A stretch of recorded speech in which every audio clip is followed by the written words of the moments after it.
Iran বনাম Israel, মাত্র ১২ দিনের যুদ্ধ, আর তাতেই কাঁপল মধ্যপ্রাচ্য। দুই দেশের সংঘর্ষে আকাশ, স্থল ও সমুদ্র সবখানেই ছড়িয়েছে যুদ্ধের বারুদের গন্ধ। ব্যবহার হয়েছে বিশ্বের সবচেয়ে মারাত্মক অস্ত্র। কেসারের শেকড় থেকে শিখরে। সংঘাত শুরুর পর অনেকেই তাচ্ছিল্য করেছিল ইরানকে, প্রশ্ন তুলেছিল তাদের সক্ষমতা নিয়ে। কিন্তু সপ্তাহ পেরিয়ে দৃশ্যপটই পাল্টে দেয় আয়াতুল্লাহ খামেনির দেশটি।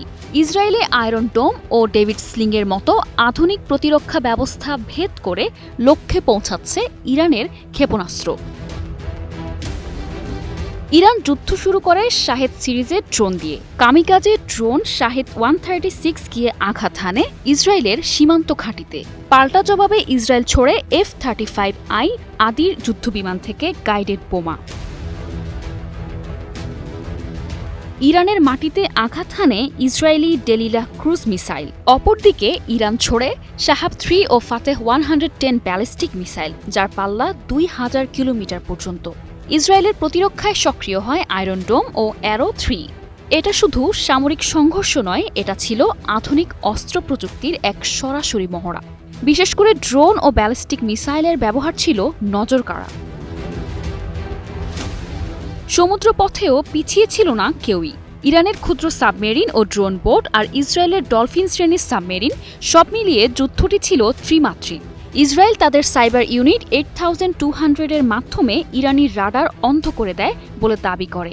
অন্যদিকে ইরানও জিপিএস স্পুফিং ও জ্যামিং সিগন্যাল ব্যবহার করে ইসরায়েলি ড্রোন বিভ্রান্ত করে। কেসারের শেকড় থেকে শিখরে।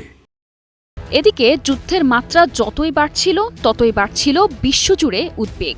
কারণ এই সংঘাতে পরোক্ষভাবে জড়িত ছিল বড় শক্তিগুলো, যেমন যুক্তরাষ্ট্র, রাশিয়া ও চীন। শেষ পর্যন্ত যুদ্ধ থেমেছে, কিন্তু রেখে গেছে বহু প্রশ্ন। সবচেয়ে বড় প্রশ্ন, এই অঞ্চলে কি সত্যিই শান্তি আসবে, নাকি আবারও বাজবে যুদ্ধের দামামা? নিশা আলম, ডেস্ক রিপোর্ট, 21 টেলিভিশন।